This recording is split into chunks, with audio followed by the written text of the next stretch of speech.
Welcome to Ask. Where are you?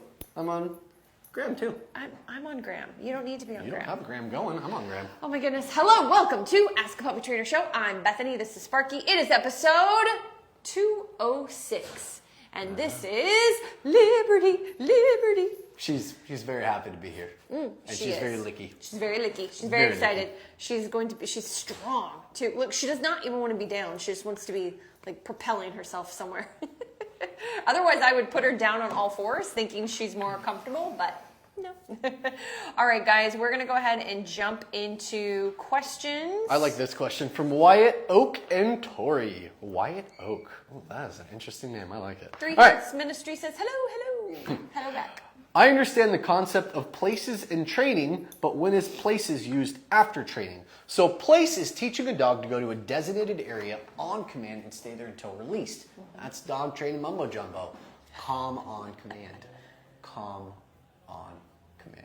So when do you need calm on command? That is the answer to your question. So when training is done and you've already implemented it and your dog knows how to settle pretty quickly on place, it becomes when I go to a restaurant. If I take my dog to outdoor patios, I bring a little dog bed. It's in my wife's purse. If you need it. If you need it. We say place and they go on it. Well, I feel like most people in the beginning are going to need that. So when dogs get to like 3, 4, 5 years old, you can literally point to the ground, say place, they're going to lay down, settle. Or just down is fine too. The idea of place is go to this designated area with a boundary, because that's why we teach place before sit down and stay. Because teaching a dog to target an area that has a physical boundary, they're animals. The physicality is the best thing to teach them how to stay somewhere. Then we layer sit and down on top of it. Cuts training in half for sit down and stay by using place. But anyway, you got people that come over, go lay down and stay. But you can't just use place when you need it in the big moments. You should be practicing place on she was settled. Way to go. She looked too calm. You want to practice it in the moments that are easy as well, just so they're in the habit of it. You're vacuuming, go to your dog bed, lay down. You got people coming over, the kids are doing homework, and the dog is roaming around, you're eating dinner, place, lay down. Like, have a routine that the dog does every day, so it's easy for the dog, and then it becomes that much easier when you need it in times of much bigger distractions, like someone coming over. So. Fun fact. For show dog trainers or set dog trainers who do like movie sets, they have places that start large, like what we do, and their places become these little itty bitty dots that they place on the ground, and they teach the dog these markers, and that becomes their place to go stand on and do certain behaviors at them. Yeah, targets are so important for dogs. And then there's also just the concept of so many dogs. Well, they're predators. They want to do things. They struggle being calm. So you have to practice being calm with a lot of different temperaments of dogs. Not every temperament. Some of them lay about half the day from genetics, but some of them don't. They just want to dig and kill things. And so you want to practice regularly. Like Liberty, go to the spot, lay down and stay. And practice calm. I'm going to use her as an example. I just did her last lesson in our program last night at 6 p.m. She had 30 solid minutes of amazing work in her. That's her work drive coming out. But when she was mentally done, she was eating everything. She was sniffing everything. I couldn't get an ounce of focus. What do you think I did? Place. I had to actually put her on place and retrain her how to settle after that, to actually get the calm that I needed before I could send my owners home to do their night. Yeah. So it is super important to do place. There's so many different versions: place pattern, place duration. They're all different versions that help your dog settle to a calm state. Yeah. Ricky, could you take Liberty back? She's just now settling, and I don't want her to get all riled up again. I want it to end on a good moment. She's a very driven dog. We got a great question from Traveling Right Now that I think Bethany you're going to like. Traveling Right Now. When should you stop crating your dog? My dog is 1.5 and he seems to be house trained, no accidents in months. We are trying to figure out if we can remove the crate and just have a bed. You want to go for that one? There's so many things that factor in. For me personally, this is just a personal preference. It's like being a doctor. If you get like the top 5 things I wouldn't do being a surgeon, we're dog trainers, so we hear all the horror stories. So you got to keep that in mind with the advice that we give. Personally, we don't leave dogs free in the house ever. And it has nothing to do with how good they are or they aren't. An empty chip bag hanging out of or hanging on top of the counter or hanging out of the trash can, it's a death sentence for your dog. And it won't happen for years. It'll be this one-off, random, crazy accident. But those are the kinds of things we hear about all the time. And so from just a safety perspective, that's my first no. My second no is, well, unless you live in the country, I don't suggest it, because where I live, I've got people constantly in the front. They drop packages off all the way at the front door because I live in a busy suburban neighborhood. I've got active families and dogs barking all around me and crazy squirrels all the time, which is not usually common. Where I grew up, the squirrels would run to the trees. They're not like right in the backyard, and they're barking back at the dogs, angry at them. And we bark. We have a squirrel that barks. They absolutely bark. And so if I left my Border Collie or my German Shepherd, even though she's not that prey driven, she would become prey driven, and my Border Collie would be driven out of his mind if I left them in the main living room where I've got the noises in the front and the squirrels in the back to like watch and be tormented by all day long, and then expect them to behave in the backyard. It's not going to happen. So I do have one dog crated out of 3, but they are still all in a small room, secluded. I will not give them run of my house when I leave because of, just a number of issues, that I mentioned. Do you have anything to add? I do. Just because you said squirrel. I had a client about 6 years ago, and their 2 dogs fought, not to the death, but pretty darn close while they were gone. They had lived together for 7 years without a single incident before that moment, not even a tiff between them. And there was a squirrel. They looked at their cameras and they saw a squirrel in the backyard, and one dog was barking, running along the back door, the glass. The other one just came up to check and see what was going on. What's happening? He happened to be in front, redirected to the other dog, and he really tore him up pretty bad. They both lived and they're both okay by the end of it, but the owners just kept saying to me, it's never happened. I just couldn't believe it. I said, I can't, because dogs are predators. They're animals. They're primal creatures. They act instinctually. They have instinct. Thank you. Instinctually. They have instinct. And when they act on the instinct, they don't really see what we see. They don't rationalize human thoughts like we do. So, it's like you got to trust the wildness of your animals. Yeah. And if you don't, which we don't leave dogs together like that. Yeah. To be more on the positive side, if you wanted to see how your dog did for short bouts of time in a room with their dog bed with all your socks picked up and things like that, just see how it goes. My German Shepherd, she still, even when she was older, really loves to chew on natural things. So we have a natural wood shelf, and we struggled with that off and on for a year when she was the same age as your dog. And so we had to kind of go through some ups and downs of working on that. You just never know what might happen, happen. And so go ahead and start. But I would personally never give a dog the whole house. That's just our opinion. So if you want to really test your dog, though, extend your free time window, what you're currently giving, where your dog's acting really nicely in that window, following commands, not jumping, nipping, biting, they're not overstimulated. Push that window 1 to 2 hours past without crating. That will be what your dog does when you're gone. And if they're doing it when you're there, you probably expect to be twice as bad when you're gone. Yeah. So you'll see what an overstimulated dog does when they're tired, cranky, bored, and they're not getting input from you. So that means don't tell them what to do either. Yeah. Now, I've absolutely seen very successful people and trainers have their dogs free in their home, and it's not a big deal. Again, to each his own. I had one dog that had freedom, our first German Shepherd that we owned. He was so great, really calm, relaxed dog. We trained him up for about a year after rescuing him, and then he had free rein. Then he hit about 8 and went on prednisone. And even when he went off of prednisone, he just had the habit of searching for food or anything that could be food.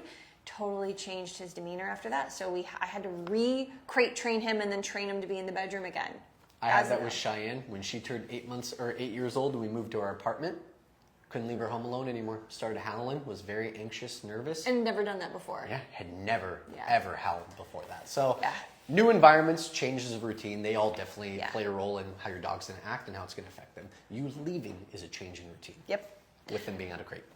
Okay, Megan says, Cavapoo, 16 weeks old. She isn't interested in eating her food out of a bowl. She wants to be hand-fed or wants it dropped on the floor. Is this a bad thing? So how can I fix it? You know, it's not that it's a bad thing, Megan. It's just that, gosh, I don't want to get preachy, but for me, it's like, how much are you going outside the norm to accommodate your dog for something like this that probably is happening in other areas as well, where the dog isn't learning, you know, just how to problem solve and learn some independence and learn some confidence. For me, when someone says something like this, I'm like, oh, that's easy. They just don't eat because they're obviously not that hungry, and they like the food because they're eating it out of your hand. So for me, this is really unnatural from a dog standpoint, and so it's something that the human has accidentally created. We've seen it a ton of times. It can easily get promoted just by being a little too soft with their puppy when they don't want to eat. Can I give my advice? I did this with Happy, or my little dog. She's passed away now. We went through a phase of that with Happy when she was a puppy. So I get it. Like, we're not shaming you or anything. It's just something that we see hear a it lot. 4 times a week. Yeah, we see it 4 times a week. You hear it from clients 4 times a week. Yeah. You're accidentally conditioning it. My recommendation is you're still hand feeding your meals. You're still doing all that for training specifically. You're not just sitting there giving handfuls of food for no activity, for no action. You need to sit, you need to come, you need place, you need down, you need stay, you need heel. Let's go work. You're training for those meals. I actually always tell clients to leave about a quarter of that meal for the bowl. I tell them that so the dog still thinks they're getting a meal. I'm telling you guys this so your dog still has to eat it from the bowl. It's not just hand feeding. But this is also my recommendation. I would put that puppy in a crate when you're feeding them. I would get them really comfortable. If they're already crate trained. Yeah, I would get them very comfortable in that crate to get them to start eating their food inside of there. Otherwise, you're probably going to get more And fight. walk away. Yeah. Don't be a part of it. Cover, walk away, just leave. Here's my other solution though. If you're giving meals and let's say that you stop hand feeding, you stop dropping food on the ground and you're just going to go hardcore and feed in a bowl. This is my rule set for that. You can only do it for about maybe like up to 3 days and they have to be at a good weight. They can't be underweight. Yeah. Cannot be underweight. We have to stress that because there are a lot of vets out there that'll go crazy if they think we said it wrong. So I'm going to feed my dog her bowl of food. I'm going to feed it in the crate because I've already crate trained my dog. They're sleeping in there comfortably daytime and nighttime. Or a playpen. They need to be alone.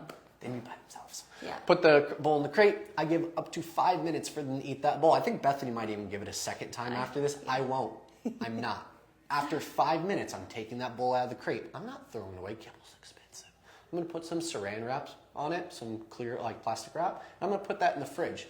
Lunch rolls around 3-4 hours later. I'm going to take that same exact bowl out. I might work them for a few kibbles if that's what they're not doing. If they're not taking it from hand, then I'll There's work them no for treats. No treats while you're doing this. Mm-hmm. Or if they're not eating out of the bowl, I'll just give them back the bowl. Mm-hmm. Normally I get like nibble, nibble, nibble, and that's it. And I'm like, okay, 5 minutes later, take that bowl away. And I'll be honest, I tend to get to day 2 doing this for lunch or dinner of day 2. So that means they skipped a whole 24-hour period of eating. Which is we no did big not deal. Hold it back from them, though. Yeah. We offered it. They didn't want it. It's not a huge deal for them. And it's no big deal. It's actually, humans should be fasting more. Yeah, we should be fasting. But it's very, very common for dogs to do this unless they're Labrador Retrievers, which is actually a genetic thing I found out. But anyway. Not done yet. Not done yet. Not done yet. And then on that second day for lunch, they eat their meal and they eat the entirety of it. And then you give them dinner, they eat most of it. You give them breakfast the next morning, they eat most of it. You give them lunch, they eat most of it. There's a reason I keep saying most of it, because I want to start looking at the part they're not eating. Yeah. If I'm giving a full scoop of food, a 1 cup scoop, they're eating 3/4 of it. And I can actually pour that kibble back into a measuring cup and see it's about 1/4 every single meal.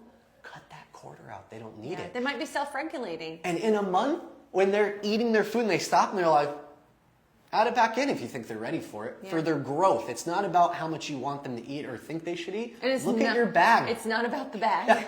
Well, look at your bag and reference it to a feeding chart online.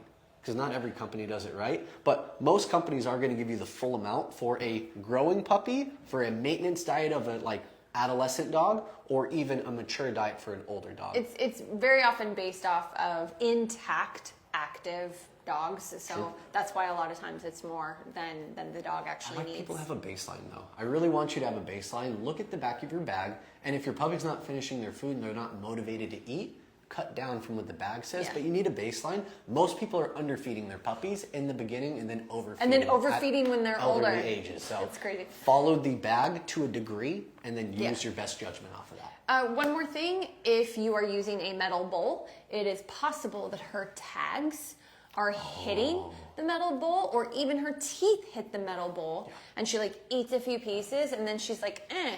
We see that a lot with these cute little frou-frou dogs. I had to get a rubber bowl for Cheyenne when she was 3. Well, Cheyenne's not a frou-frou bowl, but she is. She was wild. She was weird. But it's a little different. She's got a feral gene running through her, so that's a little different. But anyway, it could be something like that. So you might need a different type of bowl. I see that with dogs with water a lot of times too. They'll drink water, and then it climbs on the bowl, and it makes them uncomfortable. And so anyway, those are your 2 things to go off of. Okay. I love this one. The 11-month-old. Yeah. 11-month-old retriever keeps chewing the drywall. Holy bejesus! How can I train her to stop? Put a leash on her and don't let her go near it. Whew, yeah, but he's probably talking about when he leaves. I'm guessing that's what you mean, right? Sounds like I mindful? think we need to get you on a schedule. I think you need some kind of structure, crate schedule, boundaries. You need something that's going to help this dog learn to settle, but you also need them to be in their own designated area when you're gone. If you have this dog out of the crate when you're going and that's when they're chewing the drywall, then there's nothing you can do about it because you're not there. You got to do some crate training. If this dog is motivated to get out of the crate, because it sounds like it's a pretty, we'll say anxious, but usually we also say overstimulated dog, they might try to escape from crate. You might have to create some solutions for that too. Yeah. But if I have a dog out of the crate and I'm home, they're on leash, they're tethered to me, and I'm focusing so much on the relationship building exercise, which in our world, that's recall. Yep. That's spending 30 to 50 repetitions every morning, just walking around with your dog. And I want to be able to walk by an area that my dog has chewed before. They look at it and I'm like, no, come, sit, good, food. And then I can kind of walk past it or walk in an opposite direction from it. I want some of that basic control. Do you want to add in? You want to layer? Yeah, well, here's the thing.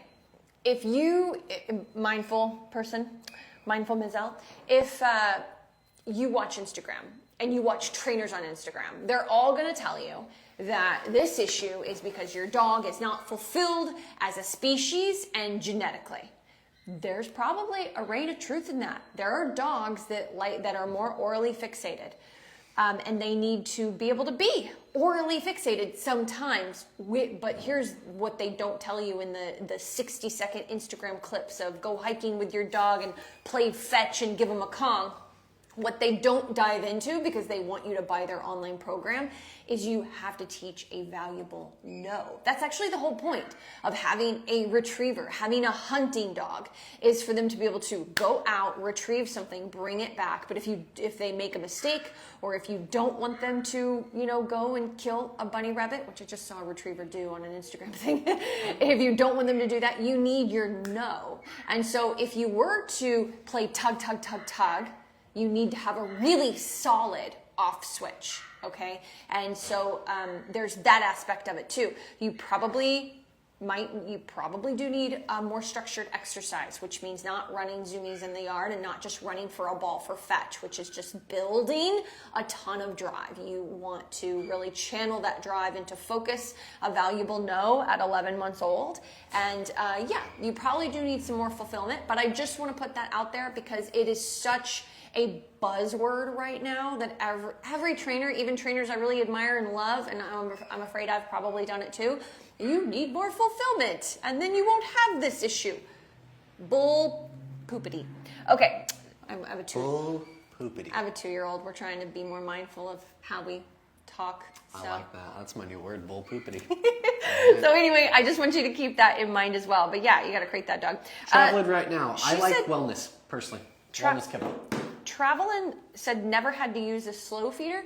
You wouldn't use a slow feeder is dogs that are so fast that they like hack and gasp air. A slow feeder is not for. If we said slow feeder, we didn't. We didn't mean to. We just meant not a metal bowl, not a bowl that clings. So if we said plastic, that might be the assumption for slow feeder. No, you can just literally get a regular plastic bowl. Or rubber. They have to be replaced more often because the teeth will dig gouges. Yeah. And a lot of bacteria gets in those gouges. You can't fully clean it out. Don't use the bristle pad of the sponge. Use the soft part.